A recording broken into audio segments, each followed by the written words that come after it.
Di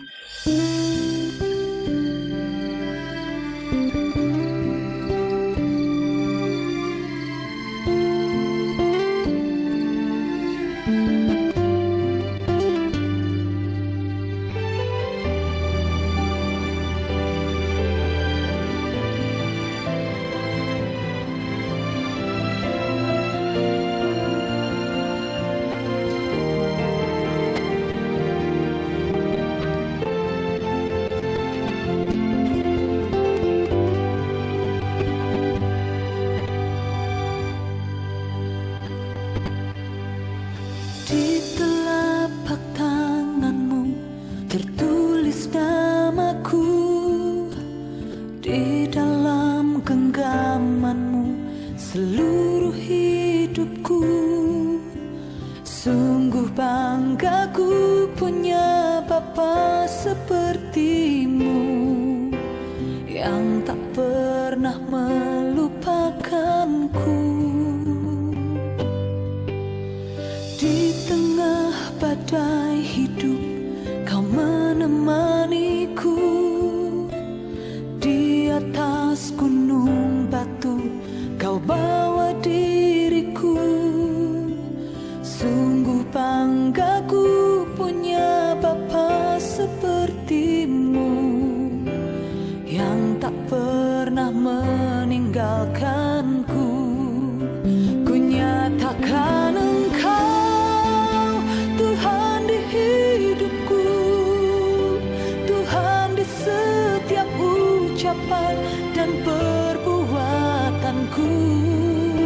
Ku nyatakan Engkau Tuhan di hidupku, Tuhan yang selalu ku sembah di setiap nafasku.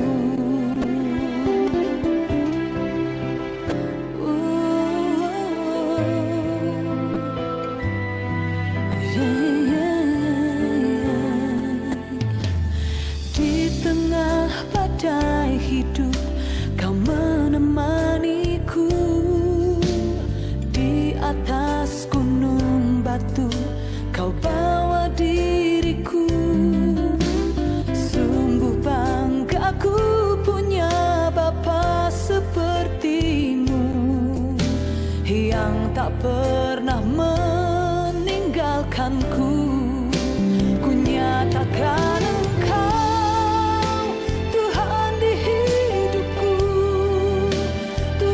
setiap ucapan dan perbuatanku.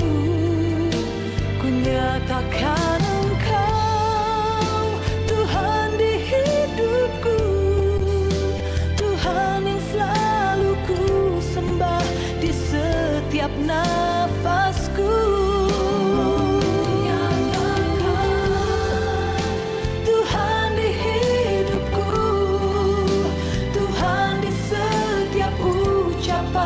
Dan perbuatanku, ku nyatakan Engkau Tuhan di hidupku, Tuhan yang selalu ku sembah di setiap nafasku.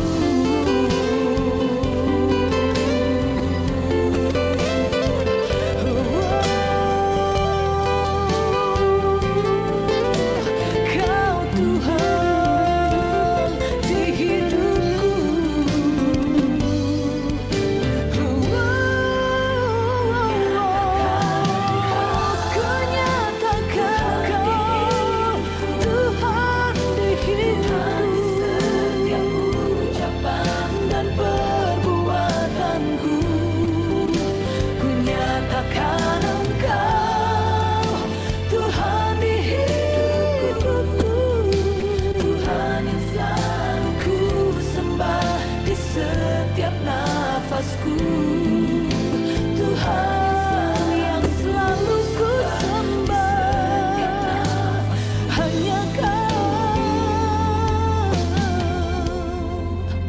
Tuhan yang selalu ku sembah di setiap nafasku.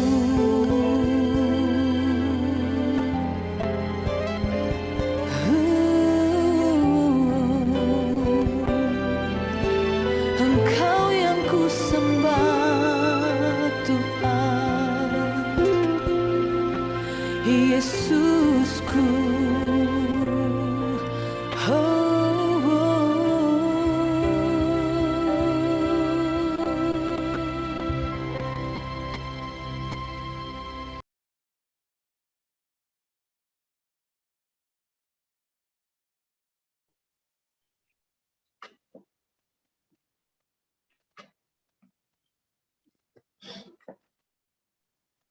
Mari kita berdoa.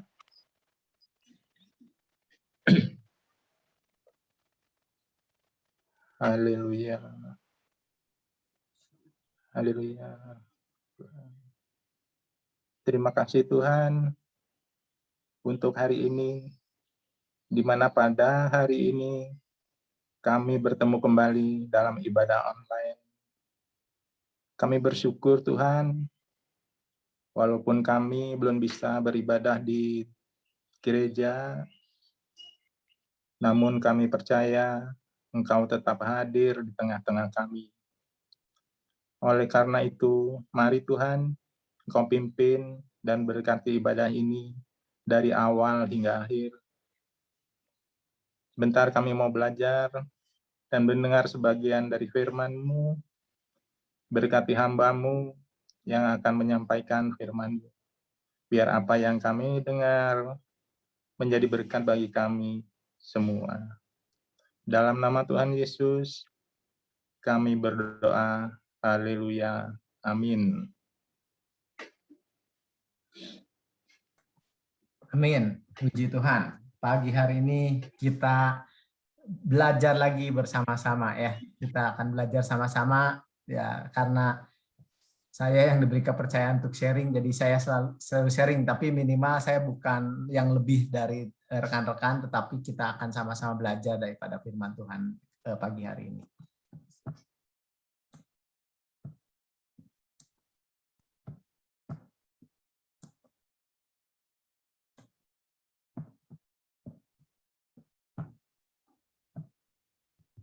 Ya, puji Tuhan. Pada pagi hari ini kita akan belajar tema tentang berbahagialah orang yang lemah lembut karena mereka akan memiliki bumi. Matius 5 ayat 5 sampai Matius 5 ayat 5 ya. Oke. Kita udah belajar berbahagialah orang yang miskin. Ya, kita udah tahu arti miskin, berbahagialah orang yang berduka cita. Kita juga sudah tahu arti berduka cita yang dimaksud di Matius 5 ayat 3 dan 4 ya. Nah, pada pagi hari ini kita akan belajar berbahagialah orang yang lemah lembut karena mereka akan memiliki bumi. Oke. Lemah lembut di sini itu bukan yang seringkali ada di benak kita, pengertian bahwa lemah lembut itu artinya adalah orang yang lemah gemulai. Dia punya gerakan-gerakan tubuh yang halus seperti seorang wanita. Nah, lemah lembut bukanlah lemah gemulai. Lalu lemah lembut juga tidak berarti bahwa orang itu tidak berdaya, sehingga ketika orang menginjak-injak, ketika orang melakukan sesuatu yang tidak benar terhadap kita, sehingga kita akhirnya, aduh saya nggak bisa membalas, saya hanya berdiam diri saja. Tidak, maksudnya tidak seperti itu. Ya, jadi orang bukan artinya lemah lembut itu artinya lemah ya. Tetapi kita nanti akan belajar seperti apa. Terus lemah lembut ini juga tidak berdasarkan perasaan ya. Kalau orang yang lemah lembut itu mudah sekali iba terhadap situasi.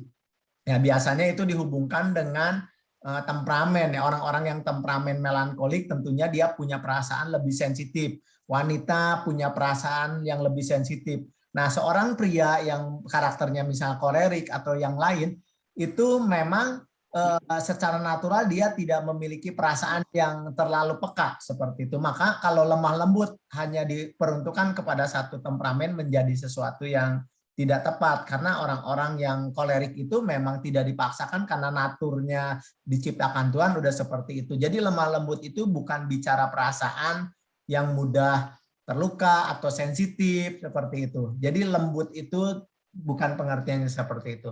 Nah, kata lemah lembut ini harus menjadi sebuah kesatuan yang utuh ya, jangan dipisahkan di dalam benak kita, karena Kalau dipisahkan menjadi artinya agak sedikit melenceng nantinya. Misalnya lemah lembut kita pisahkan, lemah artinya apa?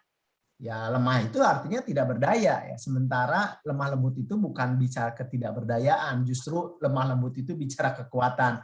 Terus kalau kita pisahkan lembut, oh lembut itu misalnya ini nafsirin yang kadang-kadang nafsirin kita dalam belajar kitab suka salah. Lembut dipikirin oh lembut tuh halus ya, lembut itu kalau lihat tepung tidak kasar.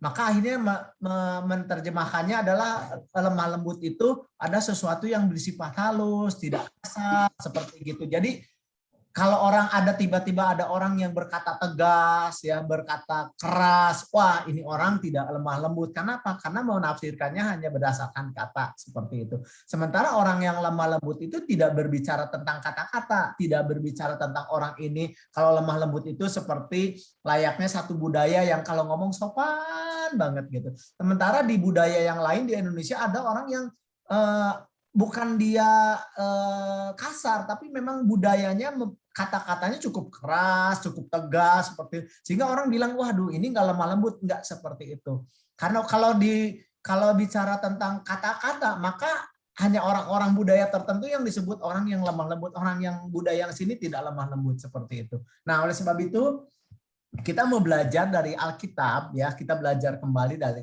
Alkitab apa sih arti kata lemah lembut yang dimaksud. Nah lemah lembut dalam bahasa Yunani-nya itu praus. Nah, teman-teman jadi punya lagi kosakata ya dalam bahasa Yunani. Lemah lembut itu praus. Nah, praus itu memang tidak ada satu kata Indonesia yang bisa menjelaskan arti kata secara menyeluruh membuat arti yang sesungguhnya. Agak sulit memang kata praus ini ya. Bahkan dalam bahasa Inggris pun sangat sulit ya. Jadi apa sih prose? Nah, prose ini kita akan jelaskan hanya dalam bentuk aplikasi supaya kita ada bayangan prose itu seperti apa ya. Nah, yang kedua kita akan lihat dulu dua tokoh pribadi di Alkitab yang disebut lemah lembut. Yang pertama itu Musa ya. Musa di dalam Bilangan 12 ayat 3 dikatakan, adapun Musa ialah seorang yang sangat lembut hatinya, lebih daripada setiap manusia di atas muka bumi. Jadi Musa ini dikenal di Alkitab sebagai orang yang punya sikap hati yang lembut, punya kelemah lembutan di dalam hidupnya. Nah, seperti apa? Kita akan belajar nanti. Terus yang kedua adalah Yesus Kristus sendiri. Dikatakan di dalam Matius 11 ayat 29, pikulah kuk yang kupasang dan belajarlah padaku, karena aku lemah lembut dan rendah hati, dan jiwamu akan mendapat ketenangan. Nah, kita akan lihat apa sih lemah lembut? Apakah lemah lembut ini artinya orang itu nggak pernah marah? Atau orang yang lemah lembut itu kalau marah itu berarti dia tidak lemah lembut? Nah, kita akan lihat ya. Yang pertama. Yang pertama adalah lemah lembut adalah sikap orang yang punya satu sikap peka terhadap ketidakbenaran. Orang yang lemah lembut itu punya sensitivitas ya. Tadi sensitivitasnya berbeda. Kalau ada orang yang sensitivitasnya terhadap teguran, mudah dendam, itu bukan lemah lembut, itu weakness ya. Tetapi lemah lembut ini ada satu sikap peka terhadap ketidakbenaran. Jadi ketika ada ketidakbenaran, orang-orang tersebut tuh akan merasa ada kemarahan yang tepat gitu, ada kemarahan yang seharusnya. Ketika ada dosa di sekeliling kita, kita tidak cuek, tidak membiarkan keberadaan dosa itu dibiarkan, tetapi dia akan berani mengungkapkan bahwa itu tidak salah. Karena apa? Karena sebuah kepekaan terhadap sebuah ketidakbenaran ya. Karena ada banyak orang yang tidak berani mengungkapkan ketidakbenaran supaya dia dilihat baik, supaya dia dilihat tetap orang yang lembut hati. Padahal salah sebenarnya. Justru pada saat ada ketidakbenaran di satu komunitas ataupun di WA group ya, kita orang-orang yang tahu kebenaran harus berani dan peka untuk menyatakan itu kebenaran. Walaupun nanti kata-katanya kita bisa atur ya. Jadi kelemah lembutan ini bukan bicara kata-kata. Kalau kata-kata itu bicara etika, kita berkomunikasi. Etika bagaimana kita mengungkapkan lebih sopan, lebih baik supaya orang tidak tersinggung. Itu ke kata-kata. Tapi lemah lembut ini adalah satu sikap peka terhadap ketidakbenaran. Nah, kita akan lihat satu contoh di sini Musa ya di Bilangan 12 ayat 3. Adapun Musa ialah seorang yang sangat lembut hatinya lebih daripada setiap manusia yang ada di atas muka bumi. Nah, kata proud ini dipakai dicontohkan di Musa di Keluaran 32 ayat 19 dikatakan, dan ketika ia dekat ke perkemahan itu, waktu Musa sudah 40 hari bersama Tuhan untuk mendapatkan 2 loh batu, 10 perintah Tuhan. Lalu Musa waktu itu turun dari gunung, dan ketika ia dekat dengan perkemahan itu dan melihat bahwa bangsa Israel sudah membuat lagi Allah yang lain, yaitu anak lembu emas. Dan melihat anak lembu emas dan melihat orang-orang menari, ya, menyembah, dan maka bangkitlah amarah Musa. Lalu dilemparkannya lah kedua loh batu itu dari tangannya dan dipecahkannya pada kaki gunung itu. Ada kemarahan yang sangat besar dari Musa.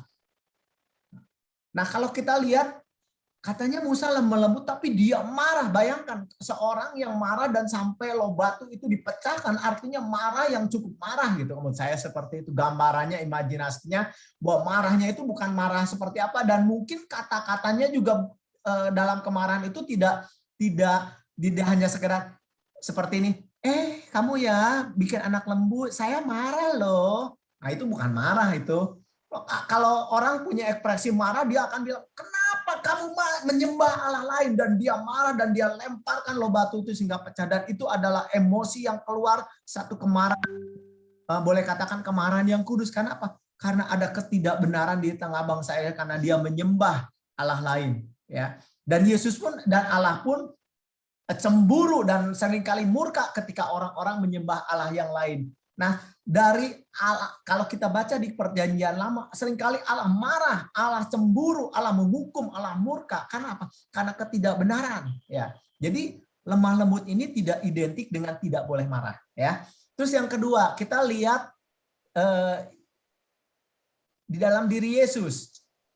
Yesus itu adalah orang yang lemah lembut. Dikatakan belajar kepada aku karena aku lemah lembut dan rendah hati. Tapi kita lihat di dalam peristiwa di Alkitab, Yesus itu pernah marah. Kalau saya lihat, kalau teman-teman bisa temuin, itu ada 4 kali bahkan ya. Nah, salah satu contoh ya di Markus 10 ayat 14. Ketika Yesus melihat hal itu, ia marah dan berkata kepada mereka, biarkan anak-anak itu datang kepadaku, jangan menghalang-halangi mereka, sebab orang yang seperti itulah yang empunya kerajaan surga. Yesus marah, kenapa? Karena ada murid-muridnya yang menghalangi anak-anak kecil untuk datang kepada Bapa, untuk datang kepada Yesus. Dan Yesus akan marah ketika ada orang yang menghalangi orang-orang untuk datang kepada Yesus. Ya, seringkali ini aplikasinya saya mau katakan bahwa kita mungkin nggak pernah melarang orang untuk datang ke gereja, bahkan kita mendorong untuk orang datang ke gereja, betul ya? Mungkin mendorong untuk orang, ayo kita ke gereja. Tapi secara tidak langsung ada banyak anak-anak Tuhan itu menghalangi mereka untuk datang kepada Tuhan dengan apa? Dengan perbuatan yang tidak sesuai, sehingga orang mau datang kepada Yesus, buat apa ya datang kepada Yesus? Mereka Kristennya begitu, nipu misalnya, saya nggak mau datang kepada Yesus. Kenapa? Orang Kristen sendiri aja nipu, ngebohong. Nah, secara tidak langsung kita sedang menghalangi orang datang kepada Yesus, dan Yesus marah. Dan Yesus pun akan marah kepada kita ketika kita menghalangi orang datang kepada Tuhan. Oleh sebab itu, jangan kita menjadi orang-orang yang menghalangi orang-orang datang kepada Yesus, yaitu lewat perbuatan yang nyata yang kita lakukan. Karena ada banyak orang tidak bisa datang kepada Yesus karena melihat ketidakbenaran di dalam diri kita. Ini menjadi tanggung jawab kita, oke? Yang kedua, ia berduka, kata Yesus, dia bilang, ia berduka karena kedegilan mereka. Dengan marah, ia memandang, Yesus memandang sekelilingnya kepada mereka. Lalu ia berkata kepada orang, ulurkan tanganmu, dan ia mengulurkan, maka sembuhlah tangan orang itu.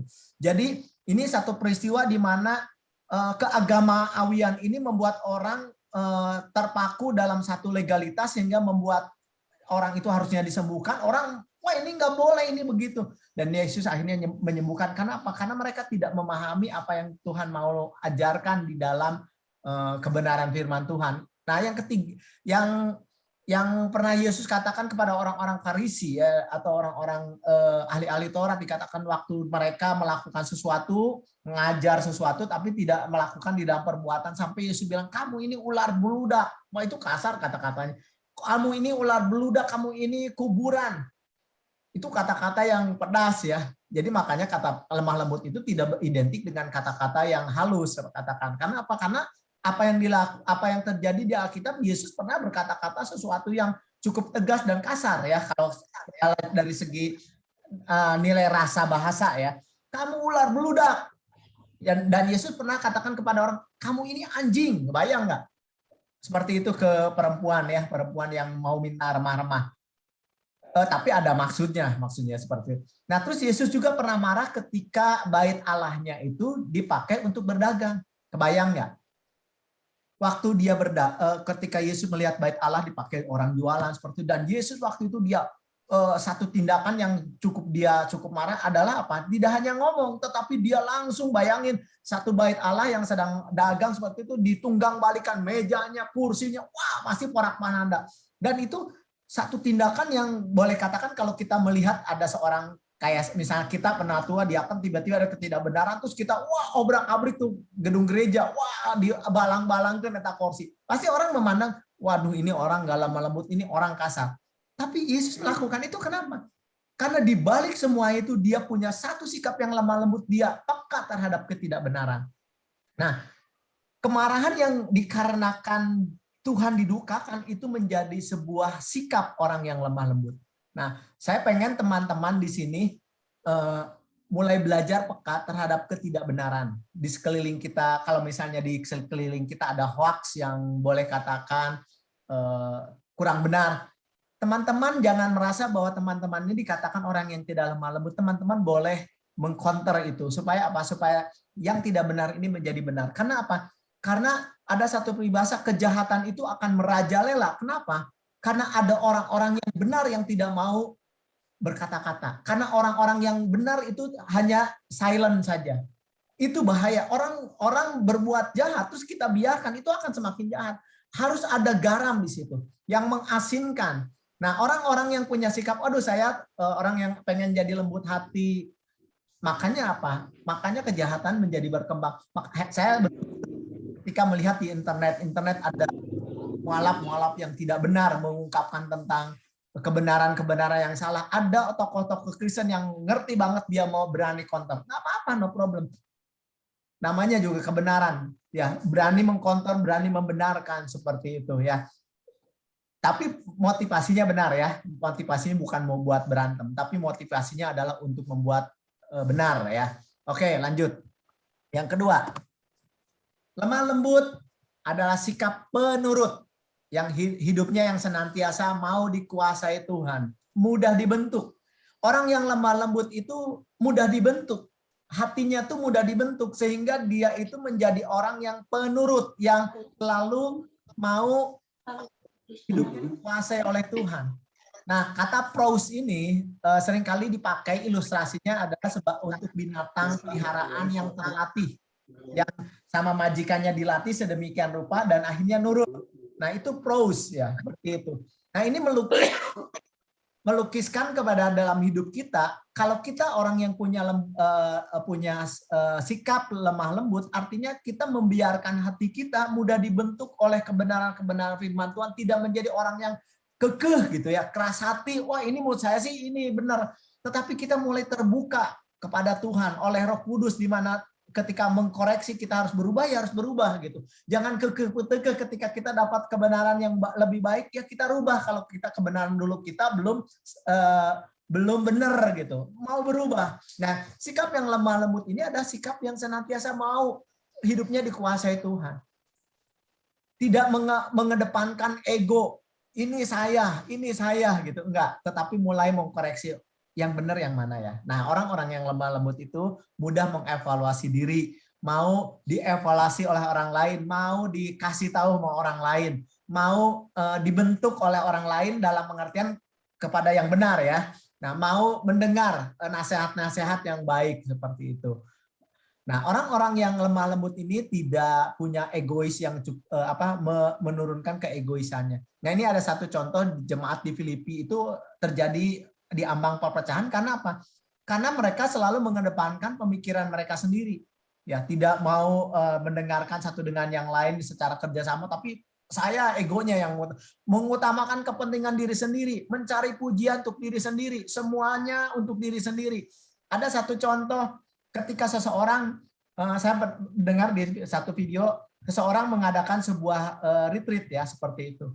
Tanggalnya dia tentuin, dia jadi ketua panitia. Tapi setelah itu dia bilang, saya pengen tanggal retreatnya dirubah. Kenapa? Pokoknya kalau saya nggak dirubah, saya akan mengundurkan diri jadi kepala panitia. Selidik punya selidik, ternyata orang itu ketika dia jalan-jalan di mall, terus dia lihat ada traveling yang cukup murah dan waktu itu dia booking ternyata tanggalnya sama dengan retreat. Nah, akhirnya apa? Dia karena mementingkan kepentingannya diri sendiri, dia akhirnya ingin membatalkan retreat itu yang punya kepentingan secara bersama. Ada banyak orang secara tidak sadar mengalihkan tugas pelayanan itu kepada orang lain karena apa? Karena ada kepentingan diri sendiri yang mungkin orang nggak tahu, tapi diri kita tahu bahwa itu kepentingan diri sendiri. Nah, ini yang kita perlu belajar karena orang yang lemah lembut ini adalah selalu membuat dirinya lebih dikuasai oleh kepentingan Tuhan, bukan kepentingan diri sendiri. Oke, lanjut ya. Orang yang lemah lembut adalah orang yang punya sikap rendah hati. Ya. Ada seorang filosof namanya agak susah nih, Quintilian. Katakan seorang murid akan menjadi pandai jika dia sadar akan ketidaktahuannya. Nah, orang yang rendah hati itu adalah selalu orang yang tidak sombong tentunya. Karena orang yang sombong itu orang yang tidak mau lagi diajar, orang yang tidak mau lagi mendapat masukan, orang yang selalu lebih tinggi daripada orang lain, yang selalu merasa lebih tahu. Karena apa? Kalau orang yang selalu merasa lebih tahu dan merasa cukup tahu, mereka nggak akan mau belajar. Nah, orang-orang yang rendah hati itu adalah orang-orang yang punya sikap di mana dirinya memerlukan tambahan-tambahan untuk dia berubah dan berubah. Dan orang yang rendah hati ini adalah orang yang ketika direndahkan tidak menjadi sakit hati. Ketika ditinggikan, dipuji, orang itu pun tidak merasa menjadi lebih berharga. Karena apa? Karena dia punya sikap rendah hati. Nah, orang yang rendah hati itu tidak menganggap orang lain, tidak menganggap yang lain itu lebih utama, jadi gini, dia selalu tidak menganggap bahwa dirinya itu lebih hebat daripada orang lain, ya. Itu sikap rendah hati dan teman-teman nanti kita bisa belajar rendah hati itu seperti apa, yaitu rendah hati itu identik juga dengan lemah lembut. Nah, orang-orang yang rendah hati adalah orang-orang yang kuat. Karena apa? Ketika direndahkan tidak sakit hati, kebayang nggak? Ketika ditinggikan tidak sombong. Itu adalah kekuatan. Jadi lemah lembut ini merupakan sebuah kekuatan. Ya. Nah, dikatakan berbahagialah orang yang lemah lembut karena memiliki bumi. Karena ada berkat bagi orang-orang yang rendah hati, yaitu kekayaan, kehormatan, dan kehidupan. Apa itu? Nah, yang pertama memiliki bumi. Di dalam Mazmur 37 ayat 11, tetapi orang-orang yang rendah hati akan mewarisi negeri dan bergembira karena kesejahteraan yang berlimpah-limpah. Ternyata orang-orang yang rendah hati ini akan mewarisi negeri. Akan bergembira karena kesejahteraan yang berlimpah-limpah. Saya melihat gini, orang-orang yang rendah hati itu artinya apa? Dia akan punya relasi yang cukup bagus dengan rekan-rekan kerjanya, dia akan punya relasi yang cukup luar biasa dengan komunitasnya. Maka tentunya dia adalah orang-orang yang akan banyak didukung. Kalau dia jadi pemimpin, dia juga akan didukung oleh banyak orang. Kalau dia karena dia adalah bukan orang yang sombong, maka dia mau banyak belajar sehingga dia mendapatkan banyak hal yang luar biasa dalam hidupnya sehingga dia potensinya terus berkembang. Makanya orang-orang yang rendah hati ini akan mewarisi negeri. Jadi orang-orang yang lembut hati ini akan punya mewarisi negeri bahkan berlimpah-limpah. Ini berkatnya.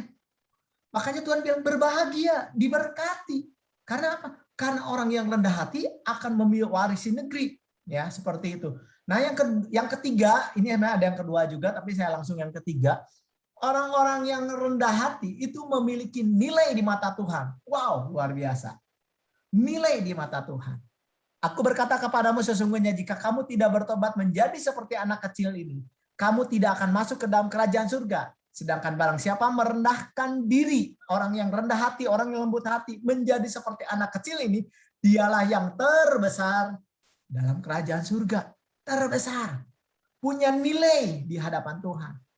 Tetapi perhiasanmu ialah manusia batiniah yang tersembunyi dengan perhiasan yang tidak binasa, yang berasal dari roh yang lemah, lembut, dan tentram, yang berharga di mata Allah. Sebab Tuhan berkenan kepada umatnya. Ia memahkotai orang-orang yang rendah hati dengan keselamatan.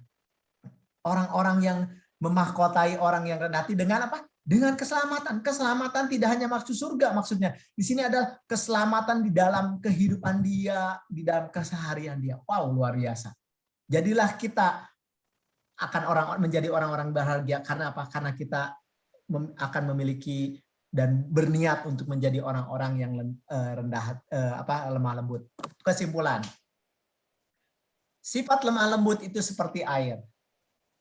Ya, mengalir secara alami ke tempat yang paling rendah. Ya. Orang rendah hati. Ia akan menyegarkan semua ciptaannya. Kenapa? Karena orang yang lemah lembut itu akan membuat sebuah nilai-nilai. Dia akan membuat ketentraman di dalam sebuah situasi. Ia mengelilingi setiap rintangan. Orang-orang yang lemah lembut itu adalah orang-orang yang kuat. Tetapi dalam pergesekan dengan batu dan air, ia akan selalu keluar sebagai pemenang. Kenapa? Karena orang yang lemah lembut itu adalah orang-orang yang kuat. Ya, puji Tuhan. Bapak Ibu, kita akan berdoa. Waktunya 1 menit lagi. Saya akan berdoa. Ya, Bapak, kami bersyukur pada pagi hari ini kami belajar untuk satu kebenaran firman Tuhan lagi, yaitu prose, bahwa kami mau belajar kepadamu untuk menjadi lemah lembut. Ajar kami, didik kami, bentuk kami untuk menjadi orang-orang yang lemah lembut, karena kami tahu orang-orang yang lemah lembut akan berbahagia, akan diberkati Tuhan, karena mereka lah yang memiliki bumi secara berlimpah-limpah dan menjadi berharga di mata Tuhan. Terima kasih Tuhan. Hanya di dalam nama Tuhan Yesus kami berdoa dan mengucap syukur. Amin. Amin. Puji Tuhan. Puji Tuhan ya.